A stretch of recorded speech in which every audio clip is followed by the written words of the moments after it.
And sir అసలు ఆ సోనియా బయట చాలా నడుస్తోంది, ఆమె పైన చాలా ట్రోలింగ్ నడుస్తుంది. అసలు ఆమె గేమ్ ఆడుతుందా లేకపోతే ఇద్దరితోని ఆడేవాళ్ళు తన వల్ల ఏంటంటే ఇన్ఫ్లుయెన్స్ అయ్యి అసలు నిఖిల్ మీద చాలా ఎక్స్పెక్టేషన్ పెట్టుకున్నారు ఆయన ఎంటర్ అయినప్పటి నుంచి. ఎందుకంటే బయట ఆయన చాలా దాంట్లో ఆయన పార్టిసిపేట్ చేశారు, డాన్స్ ప్రోగ్రామ్స్ కావచ్చు, వన్ ఆఫ్ ద బెస్ట్ అని చెప్పొచ్చు. సో బిగ్ బాస్లోకి ఎంటర్ అయిన తర్వాత ఫస్ట్ వీక్ చూసిన అఖిల్ తర్వాత లేరు, అసలు ఎక్కడ లేరు నిఖిల్. అసలు ఏంటి అసలు సోనియా ఎందుకు ఇట్లా చేస్తుంది? అండ్ మిడ్ నైట్ తను పృథ్వీతో చేసేది కావచ్చు, మీరు కొన్ని చూసుంటే లైవ్లో జరిగింది, ఇప్పుడు రీల్స్ ఇన్స్టాలో బయటకు వచ్చినాక నైట్ టైం చేసేవి కావచ్చు, ఆ బిహేవియర్ కావచ్చు. అండ్ బయట ఆల్రెడీ తనకి రిలేషన్ ఉందని మనకి నాగార్జున గారు కూడా సాటర్డే ఎపిసోడ్లో ఆయన చెప్పడం జరిగింది, డైరెక్ట్గానే చెప్పారు. అండ్ లోపల ఆమె చేస్తున్న తీరు కావచ్చు, అంటే తన వల్ల గేమ్ ఎఫెక్ట్ అవుతుంది అండ్ పర్సన్స్ కూడా ఎఫెక్ట్ అవుతున్నారు. సో దీనికి సంబంధించి ఆమె కావాలని చేస్తుందా లేకపోతే బిగ్ బాస్ తన చేతి ఈ విధంగా చేయిస్తున్నారా? లేదు, ఎందుకనంటే యాక్చువల్గా నాకు తెలిసిన సోనియా నా అంతవరకు అయితే ఆమె అబ్బాయికి అమ్మాయికి డిఫరెన్స్ ఎక్కువేం చూడదు, అందరితో ఒకటే రకంగా ఉంటుంది. కాకపోతే ఆమెకు ఆ పర్సన్ నచ్చాలి అంతే. ఫస్ట్ నచ్చితే వాళ్ళతో ఫ్రెండ్లీగా మూవ్ అవుతుంది. సో నేను కూడా బయటకు రాగానే కొన్ని ట్రోల్స్ నేను చూపిస్తే నేనే షాక్ అయినా, అయ్యో పాపం వీళ్ళు మరీ అంటే చాలా నెగిటివ్ అవుతుంది, ఎట్లా ఇది అని యాజ్ అ ఫ్రెండ్గా నేను కూడా కొంచెం ఫీల్ అయినా. కానీ నేను ఈరోజు వెళ్ళి వాళ్ళ కాబోయే హస్బెండ్ని కలిసిన అండ్ వాళ్ళ ఫ్యామిలీని కలిసిన. సో దే ఆర్ లైక్, అరే నాకు తెలుసు ఆ అమ్మాయి ఏందనేది మాకు తెలుసు. సో అమ్మాయిలను వాళ్ళని ఒక బ్రదర్ కేటగిరీలో అట్లే చూస్తుంది. అండ్ ఆ అమ్మాయి అయినా అబ్బాయి అయినా ఆమెకు నచ్చితే అట్లే ఉంటుంది, చేతులు పట్టుకుని నార్మల్గా మారడం ఆమెకు రెగ్యులర్గా ఉండే అలవాటు. కానీ ఆమె నెగిటివ్ ఇంటెన్షన్ ఉండదు. నేను కదా చేసుకోబోయేది, నాకు ఏ ప్రాబ్లం లేదు, నాకు ఆ అమ్మాయి ఎంత ప్యూరో నాకు తెలుసు. నెగిటివ్గా ఏమన్నా పోర్ట్రే చేసుకుంటే నాకు సంబంధం లేదు, నేనైతే పట్టించుకోవట్లేదు. మరి దానివల్ల బయట ఒక రిలేషన్ బ్రేకప్ అయింది, ఆ విషయం మీకు తెలుసా? అవునా? ఎస్, నిఖిల్ అండ్ కావ్య రిలేషన్లో ఉన్న విషయం మీకు తెలుసా? చాలా ఇయర్స్ నుంచి వాళ్ళిద్దరికి పర్సనల్ యూట్యూబ్ ఛానల్ ఉంది అండ్ పర్సనల్గా వాళ్ళిద్దరూ అన్నిట్లో కూడా పార్టిసిపేట్ చేశారు. పేరు నేను చెప్పొద్దు అనుకున్నాలే, కానీ యాక్చువల్గా వాడు వచ్చే ముందే బ్రేకప్ అయిందని వాడే చెప్పిండు నాకు. కానీ అప్పటికే ఆమె అన్ఫాలో కూడా చేయలే, ఇద్దరు అకౌంట్స్లో అన్ఫాలో కూడా చేసుకోలేదు. And what is going on in Bigg Boss house ఇది చూసిన తర్వాత ఆమె అన్ఫాలో చేయడం స్టార్ట్ చేసింది. కానీ వాడు నాకు చెప్పింది హానెస్ట్గా, వచ్చే ముందే నాకు బ్రేకప్ అయిందిరా అని. ఒక అమ్మాయి ఎవరో బ్రేకప్ స్టోరీ సీతు ఎవరో చెప్పారు, నాకు గుర్తు రావట్లేదు ఆ మూమెంట్. ఎవరో బ్రేకప్ స్టోరీ చెప్తే ఘోరంగా ఏడ్చిండు వాడు.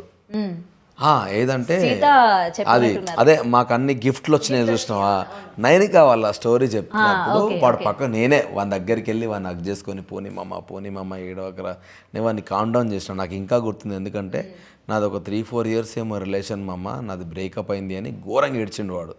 సో వాడు అది బ్రేకప్ అయిందని ముందే చెప్పిండు మాకు.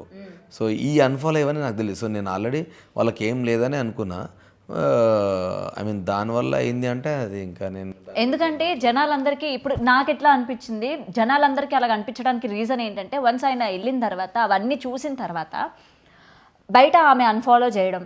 అండ్ రీసెంట్గా మాలో వచ్చే ఒక ప్రోగ్రాంలో కూడా ఏంటంటే ఆమె వచ్చినప్పుడు యాంకర్ శ్రీముఖి గారు కూడా అడగడం జరిగింది, సో మీ కంటెస్టెంట్ ఉన్నారు కదా లోపల, సో ఏంటి అని అడుగుతా ఉంటే ఆమె రెస్పాండ్ కూడా అవ్వలా. సో అందుకనే అనమాట నేను మిమ్మల్ని పర్టికులర్గా అడిగా. సో ఈ ఇష్యూ వల్ల బయట ఇట్లాంటి కూడా, ఎందుకంటే మనం బిగ్ బాస్ నుంచి బయటకు వచ్చిన తర్వాత ఎన్ని రిలేషన్స్ ఉన్నాయి, ఎన్ని రిలేషన్స్ పోయినవి కూడా మనం చూసాం. సో అందుకనే అడిగాను అనమాట, మీకేమైనా తెలుసా? లేదు నిజంగా, అంటే నాకు తెలిసినంత మట్టుకైతే వాళ్ళకి ముందే బ్రేకప్ అయిందని తెలుసు, అది కూడా వాడే చెప్పిండు. కానీ ఇది అసలు తెలియదు, ఎందుకంటే నిన్ననే వచ్చినా కదా కొన్ని ట్రోల్ చూసి. నేను హానెస్ట్గా ఏం ఫీల్ అయినా అంటే వాళ్ళ ముగ్గురికి ఎవరన్నా పాపం చెప్పి కొంచెం వాళ్ళు సేఫ్గా ఉంటే బెటర్ ఏమో, ఎందుకంటే చాలా నెగిటివ్ వెళ్తుందని నేను ఫీల్ అయినా.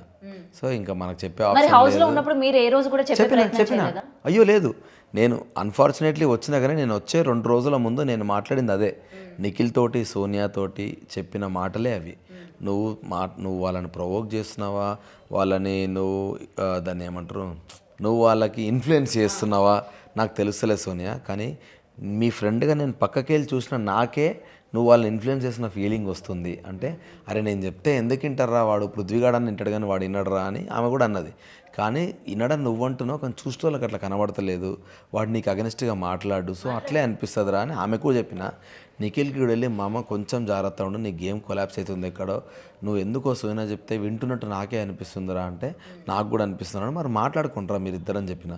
ఆ తర్వాత మరి వాళ్ళిద్దరు మాట్లాడుకున్నారు, అదే నేను అప్పటికే వచ్చేసిన. కానీ అనుకోకుండా 2 days ముందు నేను మాట్లాడింది అదే వాళ్ళిద్దరితో. యష్మి కూడా ఏంటంటే 2 weeks బిగ్ బాస్ దయ వల్ల చక్కగా సేఫ్ అయిపోయారు. అండ్ ఇప్పుడు ఆమె ఓవర్ మాటలు కావచ్చు, లేకపోతే ఓవర్గా రియాక్ట్ అయ్యే తీరు కావచ్చు, ప్రతి ఒక్కరు అరే ఏంటి ఈ పిల్ల ఇట్లా రియాక్ట్ అవుతుంది, అరే మినిమం కూడా మాటలు అసలు అదుపులో లేకుండా మాట్లాడుతుంది కదా అని చెప్పి తనని ఎలిమినేట్ చేద్దామని జనాలు చూస్తామన్నా బిగ్ బాస్ సేవ్ చేస్తున్నారు అన్నది ఒకటి వస్తుంది. ఫస్ట్ 2 జోక్ ఏంటంటే పాపం 3rd వారం అందరూ నువ్వు ఫస్ట్ 2 వారాలు సేవ్ అయినావు కాబట్టి నేను నామినేట్ చేస్తున్నా అన్నారు పాపం. కానీ యాక్చువల్గా టు బీ ఫ్రాంక్ యష్మి చాలా మంచి అమ్మాయి, కానీ గేమ్ వచ్చిన తర్వాత ఆమె ఎంత సైక్ అయిపోతుందో ఆమెకు కూడా తెలియదు నిజంగా కూడా. అంటే ఎట్లుంటుందంటే యాక్షన్ కట్ చెప్పినట్టే, ఇప్పుడు నువ్వు చంద్రముఖి లాగా బిహేవ్ చేయి కట్ అనగానే నార్మల్ అయిపోతారు చూసినా, అట్లా గేమ్ పాస్ అనగానే మళ్ళీ వెళ్ళి నవ్వుకుంటా మాట్లాడుతూ ఉంటుంది. అరే ఇంత సడన్గా ఎట్లా షిఫ్ట్ అవుతుంది ఈ అమ్మాయి అని అనిపిస్తూ ఉంటుంది అప్పుడప్పుడు. యాక్చువల్గా చాలా సాఫ్ట్, చాలా ఎమోషనల్ ఆమె, కానీ బయటకు అట్లా ప్రొజెక్ట్ అవ్వట్లేదు. కానీ గేమ్లో మాత్రం నేనే షాక్ అయినా చాలాసార్లు, సైకోలా బిహేవ్ చేస్తావు యష్మి నువ్వు అని అంటే నవ్వుకుంటుంది మళ్ళీ. సో ఏమో తను చూసిన వాళ్ళందరూ ఓర్ బాబు ఏంది అసలు ఇట్లా బిహేవ్ చేస్తోంది అని చెప్పి తినకి వేరే ట్యాగ్ ఇచ్చినారనమాట. లాస్ట్ సీజన్లో శోభా శెట్టి, మీకు ఐడియా ఉన్నారా, శోభా 2.0 అని చెప్పి ట్యాగ్ ఇచ్చినారనమాట ఈమె కూడా. అట్లనే ఉంది అసలు ఆమె మాట్లాడే విధానం. అసలు అమ్మ ఆమె మాట్లాడితే ఫుల్ ఇట్లా ఆగమాగం అవుతుంది, ఇట్లా ఇట్లా ఇట్లా ఇట్లా అంటనే ఉంటుంది. అండ్ సార్ ఇప్పటికీ 3 weeks అయిపోయింది, ఇంకా ఎవరైనా సేఫ్ గేమ్ ప్లే చేస్తున్నారని మీకు అనిపించిందా? ఇంకా అరే వాళ్ళ మాస్క్ నుంచి బయటికి రావట్లేదు, ఇంకా జనాలకి ఏదో చెప్పాలనుకొని వాళ్ళు వేరేగా ప్లే చేస్తున్నారు అంటే చెప్పాలనుకొని కాదు, ఇంకా సేఫ్గా ఉన్నారు కొందరు. అంటే ఇప్పుడు మనీ కావచ్చు, మనీ చాలా సేఫ్గా ఆడతాడు, ఎమోషనల్గా ఎగ్జాక్ట్లీ ఎమోషనల్ బ్లాక్మెయిల్ కొంచెం ఉంటుంది.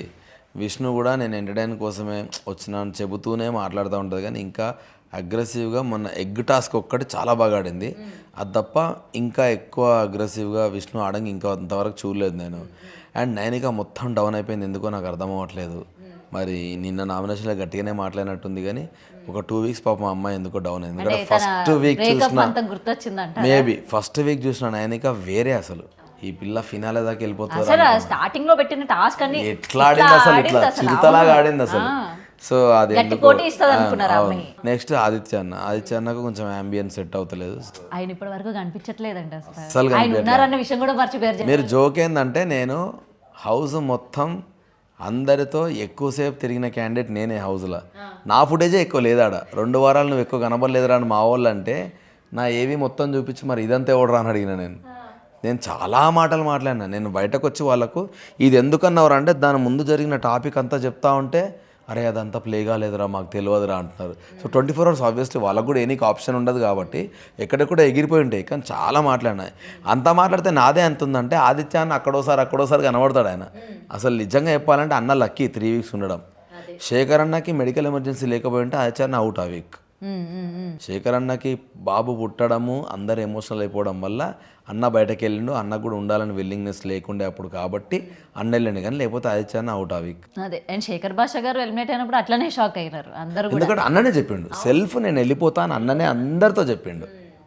అదే అండ్ బిగ్ బాస్ అంతా స్క్రిప్టెడ్ అనే విషయం బయట అందరికీ తెలుసు. అండ్ మీకు ఇచ్చిన ప్రతి మాట కావచ్చు అది కూడా స్క్రిప్టెడేనా సార్? స్క్రిప్టెడ్ కాదు, నిజంగా స్క్రిప్టెడ్ అంటే నన్ను ఎందుకు పంపిస్తారు? నా ఎమోషన్ ట్రూ కాబట్టి ఆ ఎమోషన్ నేను స్లిప్ అయిపోయి పదాలు మాట్లాడినా. ఎవరైనా సరే ఎమోషన్స్ మనకు అప్పటికప్పుడు ఒకరు వెళ్ళిపోతున్నా కూడా అరే అంత త్వరగా వీళ్ళకి ఏడుపెల్లా వస్తుందిరా. నిజంగా హానెస్ట్గా చెప్తున్నా, నిజంగా అది ఆదిరెడ్డి ఎవరో ఒకసారి ఏదో ఇంటర్వ్యూ యూట్యూబ్ దాంట్లో ఏదో అన్నాడు, నేను కూడా బిగ్ బాస్ హౌస్లో ఉన్నా 15 రోజులకి ఎందుకు ఏడుస్తాడంటే నాకు చాలా గలీజ్ అనిపించింది. ఎందుకంటే ఇప్పుడు ఆదిరెడ్డికి ఎమోషన్ ఉండకపోవచ్చు, అందరికి ఉండొద్దు అన్నది అయితే రాంగ్. అది అందరు ఎందుకు ఏడుస్తారా అంటే నువ్వు హౌస్లో ఉండి కూడా నీకు ఎమోషన్ అర్థం కాలేదంటే అందరు నీ లెక్క గుండరాయి చేసుకొని ఉండలేరు. కానీ నిజంగా చెప్తున్నా చాలా ఎమోషనల్ క్యాండిడేట్లు వచ్చారు ఈ వీక్. ఈ హౌస్లో ఉన్న కంటెస్టెంట్లు అందరూ ఎంత ఎమోషనల్ అంటే సడన్గా నేను నా ఫ్లాష్ బ్యాక్ చెప్పినా ఏడ్చేస్తారు తెలియకుండా. మీరు అబ్జర్వ్ చేస్తే మణికంఠ గాడు వాడేదో నేను వాడిని తిట్టి నేను నామినేట్ చేస్తున్నప్పుడు ఆ తర్వాత మణికంఠ బర్స్ట్ అవుట్ అయ్యింది ఫస్ట్ నామినేషన్లో. యష్మి ఏ లెవెల్లో ఏడ్చిందంటే నాకు భయమైంది యష్మిని చూసి, ఇంత ఘోరంగా ఎందుకు ఏడుస్తుంది అని. అన్ఎక్స్పెక్టెడ్. మణికంఠ వాడి స్టోరీ చెప్తే ఈ అమ్మాయి ఆమె ఎమోషన్ కనెక్ట్ అయ్యి ఏడ్చేసింది. సో ప్రతి ఏడుపు నేను చెప్తున్నా కదా, కొన్నిసార్లు మణికంఠే నాకు అర్థం కావు ఫ్లిప్ అయినట్టు, కానీ మిగతా ఆల్మోస్ట్ అందరి ఏడుపులు హానెస్ట్గా వచ్చినాయి. ఎందుకో తెలుసో తెలియకో తెలియదు కానీ చాలా ఎక్కువ కనెక్ట్ అయిపోయారు అందరూ. అంటే ఇప్పుడు నేను వస్తా కూడా నా కోసం అంతమంది ఏడ్చిరు అని అంటే, సో డెఫినెట్గా తెలుసో తెలియకో కనెక్ట్ అయ్యారు. చాలా ఎమోషనల్ సెన్సిటివ్ క్యాండిడేట్స్ ఉన్నారు హౌస్లో.